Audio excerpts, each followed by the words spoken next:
Ok, bonsoir tout le monde. Aujourd'hui, on va voir la racine énième de nombres complexes. Maintenant, avant, il faudrait justement de rentrer dans la définition générale de la racine énième. C'est quoi la racine énième?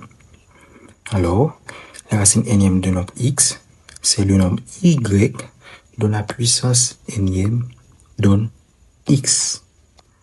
On a alors y égale racine énième de x, radical énième de x égale à x exposant 1 sur n. Donc, ça, ce sont les deux notations importantes de la racine énième. Et effectivement, on essaie d'appliquer définition, on essaie de comprendre définition. Je dis que, racine énième de nombre x, c'est un nombre y tel que l'homme prend y là, moins élevé à la puissance n, ça veut dire l'homme fait y exposant n, il faut que y exposant n n'a pas x. Ok? Donc, effectivement, le nom pour la définition ça, l'homme prend y égale à x exposant 1 sur n, mais le m'élevé tous les deux à la puissance n m'a vu y exposant n égale à x exposant 1 sur n, le tout exposant n. Donc, on va y exposant n, pas oublier, le moins gagné à exposant b, le tout exposant c, donc ça égale avec a exposant b par c. Donc, ça, les bon x exposant 1 sur n par n, ou x exposant 1 sur n par n, on va gagner y exposant n qui est égal à x exposant 1, parce que 1 sur n par n bon 1, donc y exposant n égale à x. Donc, on marque bien, l'homme sorti de définition ça, mon arrivé là. Ok, donc on tombe exactement sous définition qui a été bon là. Donc, y pour moi, qui c'est racine énième de x, le m'élevé à la puissance n, les vins bon moins x. Voilà ce que cela veut dire. Maintenant, pour un complexe, il convient ici, pour trouver la racine énième, on doit prendre la forme exponentielle de z. Donc, forme exponentielle de z, n'oubliez pas, exponentielle de z, que ça me dit comme forme exponentielle de z. Donc, on connaît que z, forme exponentielle, c'est module de z par exponentielle de i θ. Avec θ, l'argument de z. Donc, avec θ égale avec org z. Eh bien, remarquez bien. Donc, si z' égale à racine énième de z, donc on va dire z' égale à z exposant 1 sur n. Donc, égal à z exposant, donc ça nous donne module de z exponentielle i θ exposant 1 sur n. Donc, ça nous donne quoi?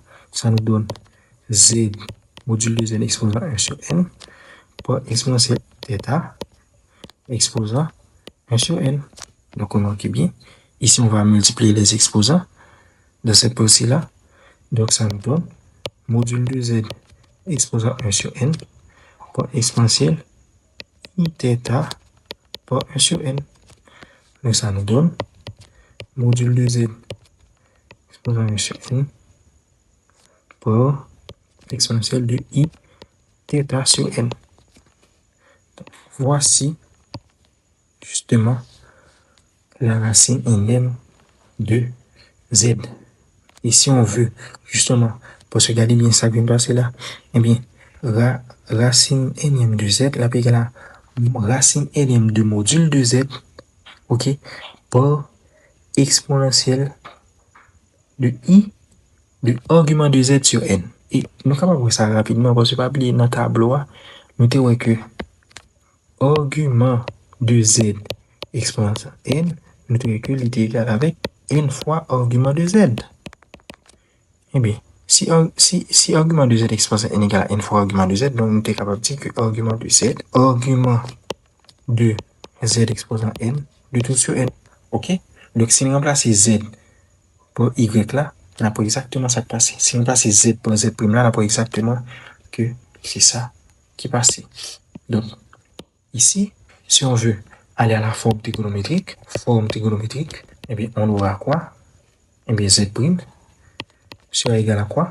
Module de z exposant 1 sur n fois cos θ sur n plus I sinus θ sur N. Voilà. Donc, ce sont les deux formes. Et en guise d'exercice, justement, on pourrait vous demander, par exemple, de trouver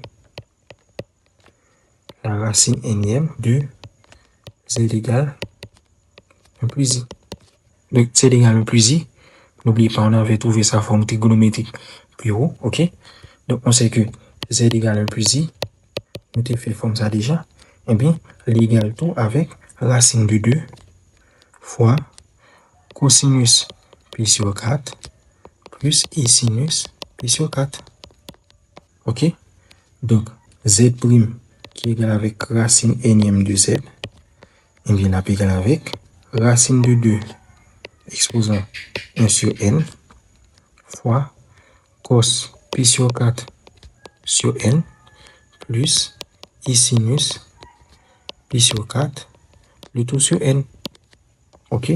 Donc, le montrer n en bas de nature là, nous avons fait z' qui est égal avec radical de 2 exposant 1 sur n fois cosinus pi sur 4n plus I sinus pi sur 4n. Voilà. Et là encore, c'est pour que vous puissiez comprendre. Vous pourriez faire les exercices qu'on avait fait ou bien qu'on avait laissé pour vous. Vous pourriez les utiliser pour trouver leur racine énième. Merci.